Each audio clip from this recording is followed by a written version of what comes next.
বিকাল আরেকটা কর্মসূচি হবে, চুপ কর্মসূচির নাম, মানে মুখ বন্ধ। আমাদেরকে দশম গ্রেড দিতে হবে, সেই দাবিতে আমরা অবস্থান করছি ইনশাআল্লাহ।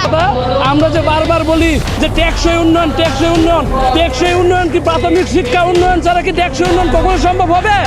হবে না।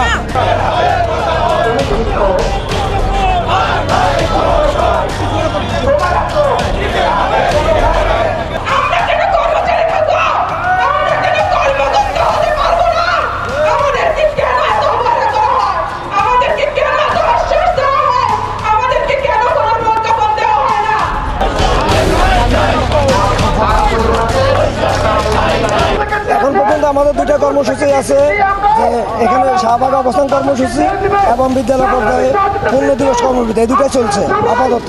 এরপরে বিকালের দিকে আমরা হয়তো আরও অন্যান্য কর্মসূচি আসবে। আর বিকাল আরেকটা কর্মসূচি হবে, চুপ কর্মসূচির নাম, মানে মুখ বন্ধ। আমাদের কর্তৃপক্ষ আমাদের মুখ বন্ধ করে রাখতে যাচ্ছে, তারপর প্রতিবাদে এই কালো কাপড় দিয়ে মুখ বাঁধবে। কিন্তু কর্মসূচিটার নাম চুপ। আমাদেরকে দশম গ্রেড দিতে হবে, সেই দাবিতে আমরা অবস্থান করছি ইনশাআল্লাহ। আমরা আমাদের দাবি আদায় না হওয়া পর্যন্ত শহীদ মিনারে অবস্থান করব।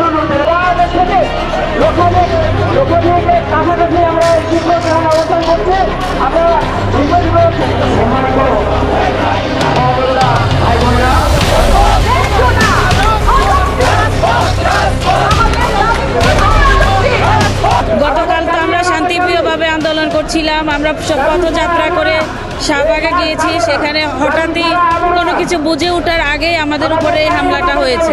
হামলায় অনেক শিক্ষক আহত হয়, আমি ব্যক্তিগতভাবে আহত হয়েছি। আমার গায়ে একটা সাউন্ড গ্রেনেড এসে পড়ে। পুলিশদের যে ধারাবাহিকতা, হয়তো প্রথম গরম পানি দিবে, কিন্তু আমাদের উপরে গতকালকে প্রথমেই হচ্ছে টিয়ারশেল নিক্ষেপ এবং সাউন্ড গ্রেনেড, এই ধরনের হামলা দিয়ে শুরু করে। কিন্তু এটা আসলেই তারপরে আমাদের শিক্ষকরা, ওখানে অনেক শিক্ষক মাটিতে লুটিয়ে পড়ে, লুটিয়ে পড়ার পরে আবার ওই পুলিশ বাহিনী এসে তাদের উপরে লাঠিচার্জ করে, অনেক এক শিক্ষকের দু পাই ভেঙে দেয়। পরবর্তী কর্মসূচি হলো সারা বাংলার সকল বিদ্যালয়ে কর্মবিরতি আমরা ঘোষণা করেছি এবং দাবি আদায় না হওয়া পর্যন্ত আমরা এই রাজপথ ছাড়ব না।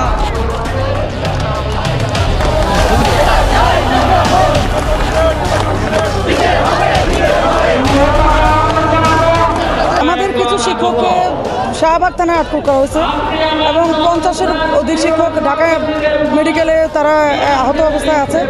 তো এদের চিকিৎসা এবং এদেরকে মুক্তিদানের জন্য শাহবাগ থানা ঘেরাও কর্মসূচি আছে।